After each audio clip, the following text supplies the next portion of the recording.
Ya, misalnya sekarang kita masuk ke Business Lunch Jurnal Siang, di mana Kementerian Perdagangan akan fokus mengembangkan pasar ekspor di Timur Tengah, Amerika Latin, dan Eropa Timur melalui kerjasama bilateral. Langkah itu ditempuh menyusul turunnya ekspor ke negara tujuan konvensional akibat kelesuan ekonomi.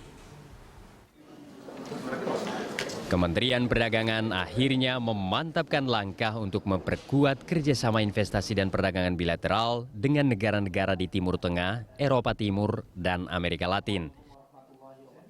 Langkah itu diharapkan dapat menggenjot nilai ekspor yang terus menurun akibat kelesuan ekonomi di negara-negara tujuan konvensional seperti Jepang, Amerika Serikat, Tiongkok, dan Singapura. Menurut Menteri Perdagangan Rahmat Gobel, selama Januari hingga Mei 2015, permintaan pasar impor negara-negara tujuan ekspor Indonesia masih cenderung lesu. Pasar impor Singapura bahkan anjlok hingga 21,2%. Disusul Tiongkok dan Jepang masing-masing 20,9 dan 20,8%. Karena itu Kementerian Perdagangan akan lebih fokus ke pasar di Timur Tengah, Eropa Timur, dan Amerika Latin.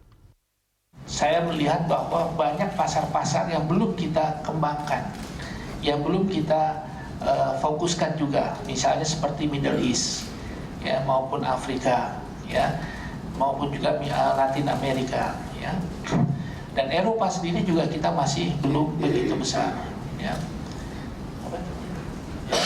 Nah, Eropa misalnya khususnya Eropa Timur, maksud saya di situ. Nah, tahun ini dengan rencana pemerintah meningkatkan ekspor, kita harus pemerintah sekarang aktif, ya, untuk melakukan dialog-dialog dalam kerjasama bilateral kita, khususnya investasi dan perdagangan.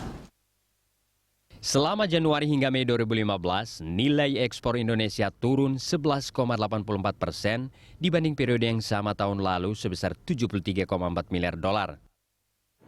Sementara total nilai impor selama 5 bulan pertama 2015 turun 17,9% menjadi 60,97 miliar dolar sehingga neraca perdagangan Indonesia tetap surplus. Tim Liputan, Berita 1, Jakarta.